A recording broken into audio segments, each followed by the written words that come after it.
Welcome back to ABC News Live. First, the Tony Awards are just 5 days away, and Proctor Is the Villain is tied as the most Tony Award-nominated play of the 2025 Broadway season. The show follows 5 young women reading The Crucible in their high school English class, but as they dive into the tale of the Salem witch trials, they learn some dark secrets about their own small town. ABC's Will Ganss spoke with the writer and director. Playwright Kimberly, Belflower director Danya, Taymor join us now. Okay, I saw the show again last weekend with a friend who's in her mid-30s, and she said after this show, if I had seen this in high school, my whole life would be different. What do you make, Kimberly, of feedback like that? Oh, it makes me so emotional. It makes me so emotional. And I mean, same. I think like, yeah, this like play, it's like teenage girls with Southern accents, and I was a teenage girl with a Southern accent, and I felt so ashamed about that and weird in my body and confused about my place in the world. And I think just for young people to see complicated, messy teenage girls on stage, yeah, it moves me tremendously that other people feel that way. Danya, I want to ask about this coven of incredible women that you've assembled to tell this story. A lot of us, I think, feel like we know Sadie Sink. We watched her grow up, Annie on Broadway, Max Mayfield in Stranger Things. What is something you've learned working with Sadie that maybe the rest of us wouldn't know? I think that Sadie is an incredible leader. She's so grounded in the space. And I think if you didn't know she was Sadie Sink, you'd think she was just this like hard-working theater actor. And that's how she comports herself. That's how she leads in the space. She's totally fearless. And just authentic. So working with her was a dream. Amazing. Music plays such a vital role in this play. There's an incredible Taylor Swift moment that obviously had me leaping up out of my seat. But the moment that really resonates and you just walk out of the theater thinking about is Lord and Green Light.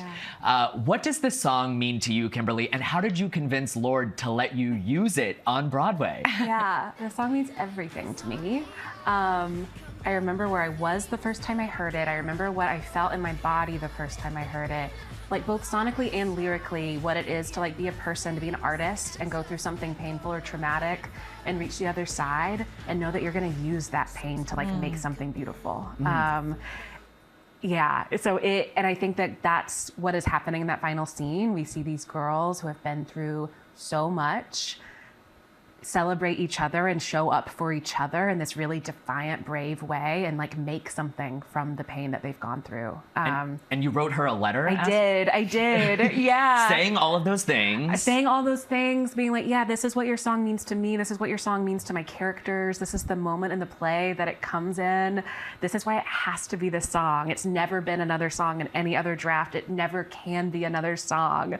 So yeah, I was just kind of like, I'm gonna leave it all on the court and just like hope and pray that she says yes. And she did. She did. Unbelievable. Speaking of writing, not a letter, this script moment, I want to get this right here.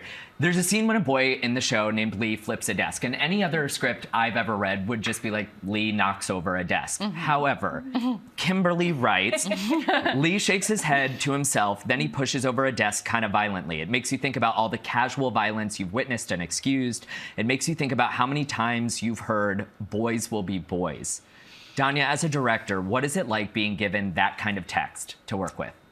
I mean, Kimberly's stage directions throughout the play are such, they're like our Bible. And if you follow them and you're brave enough to try to execute them, magic starts to happen. So working with Hagen Oliveras, who plays Lee, and Amalia Yu, who plays Raylyn, who's the witness for that moment, it just requires so much vulnerability and courage to kind of let yourself channel those emotions. It's a scary moment in the play. And so Kimberly's script is so incredible because it invites all this authenticity, all this liveness if you just stay in the groove. Yeah.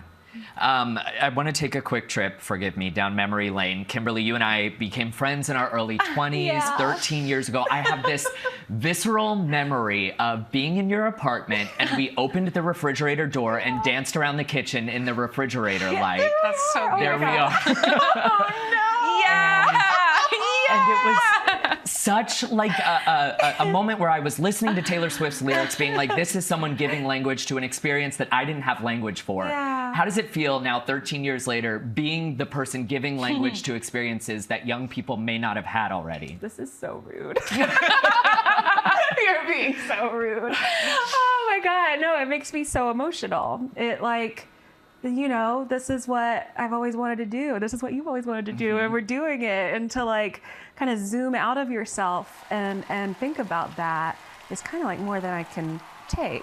It's and it feels very surreal. It's very fulfilling. And it's also I don't know. Yeah, I mean, I'm so grateful. I'm so, so grateful that people feel that way. Our thanks to Will Ganss for that.